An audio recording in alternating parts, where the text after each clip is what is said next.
आचार्य चाणक्य कहते हैं कि लंबे नाखून वाले हिंसक पशुओं, नदियों, बड़े बड़े सींग वाले पशुओं, शस्त्रधारियों, स्त्री और राज परिवार का कभी विश्वास नहीं करना चाहिए, क्योंकि ये कब घात कर दें, चोट पहुंचा दें, कोई भरोसा नहीं।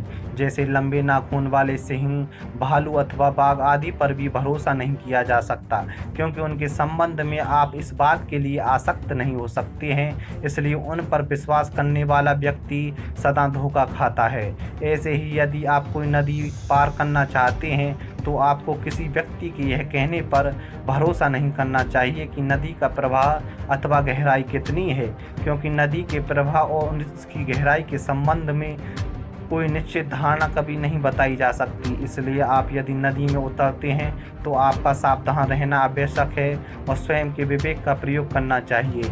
इसी प्रकार आचार्य चाणक्य का कहना है कि सींग वाले पशुओं अथवा शस्त्रधारी व्यक्ति का भी विश्वास नहीं किया जा सकता, क्योंकि ना जाने वे कब स्वार्थवश आपका अहित कर बैठें या अपने जुनून में आक्रमण कर दें। इसी प्रकार स्त्री का भी आंख मीच कर विश्वास नहीं किया जा सकता, क्योंकि क्या पता उसके मन में क्या है और वे अपने संकीर्ण सोच प्रति ईर्ष्या देश से ग्रस्त आपको कब गलत सलाह दे बैठे या आपको गलत अपने मनो अनुकूल कार्य के लिए प्रेरित कर दे। आचार्य चाणक्य का स्पष्ट मत है कि बहुत सी स्त्रियां कहती कुछ और हैं और करती कुछ और हैं।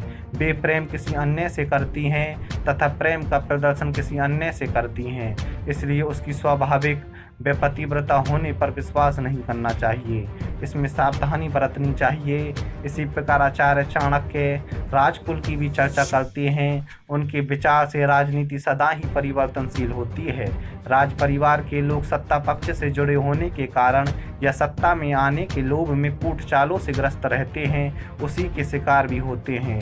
उनके मित्र व शत्रु सामयिक लाभ हानि पर निर्भर करते हैं। इस पक्ष से ऐतिहासिक पृष्ठभूमि में देखें तो यह तथ्य स्पष्ट है कि राज प्राप्ति के लिए पुत्र पिता की हत्या करवा देता है, उसे कारागार में डलवा देता है।